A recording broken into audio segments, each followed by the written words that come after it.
in 5, 4, 3, 2, 1.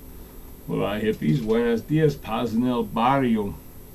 Hope you're having a great week, looking for the weekend. If you're having a weekend, don't forget to thank a union member someday.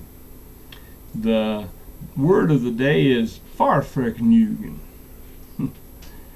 Who taught you to drive a goddamn car? I don't mean that in an offensive way at all. How old were you? You remember the car?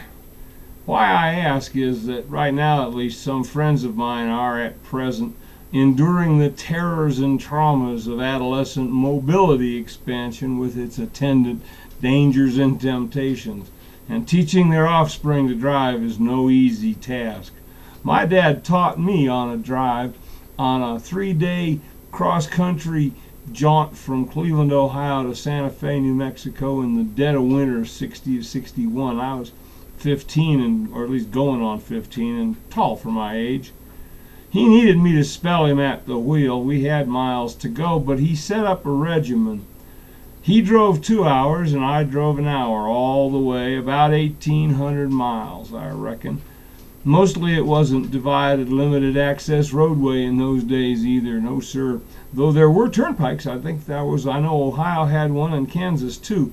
Now that I think about it, the Kansas pike, the speed limit was 80 or 85, as I recall.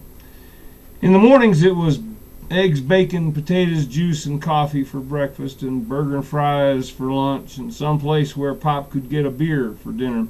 We saw Psycho the night we were in Lawrence, Kansas, on old Route 66. Terrified the hell out of me. So scary to return to a motel room after that, even with your dad. I don't know how long that stuck with me, but I learned how to drive, to look around me, to be aware, to pay attention, and keep my eyes moving from the mirror to the gauges, to the speedo, to the tack, to the left, to the right, and then start over again. It taught me a lot. I was behind the wheel a lot of highway miles, of course, passing trucks and other slow-moving traffic on 2-lane highways in an underpowered car. The 57 VW convertible had no more than 36 horsepower. That's an acquired skill, I want to tell you, but I drove through cities too. St. Louis, I remember, and prominently the Chain of Rocks Bridge, because if they fell inside my hour, and we stopped pretty much wherever we were to change when the time was up, then I got to drive it.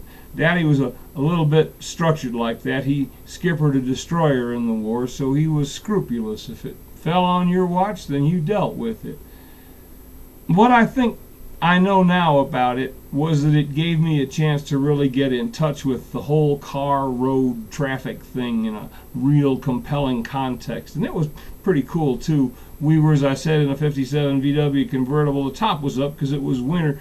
It could do reliably about 65 as long as it was flat, and it got about 35 miles to the gallon in those days. That was considered quite a feat.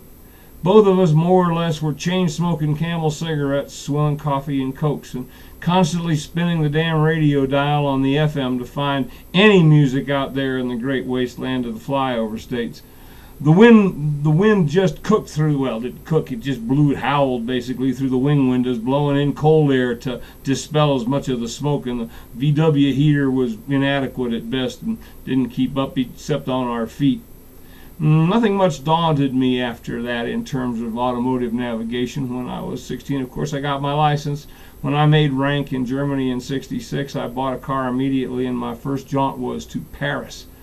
It was crazy, but not really that different from cruising the plaza in Santa Fe on Friday night, nose to nose with every other car in the town, actually in the county. Just more cars in Paris, I guess. Oh, and there weren't any streetcars in Santa Fe at the time. But still, Espanola was like Dodgem cars in the 60s, with drive-in liquor stores on every corner. I was pretty seasoned as a driver by the time I landed in Europe. Paris didn't cause me to break a sweat, neither did Amsterdam or Frankfurt, Munich, Vienna. All those places I drove from that little Kaserne in Zweibrücken where I was stationed.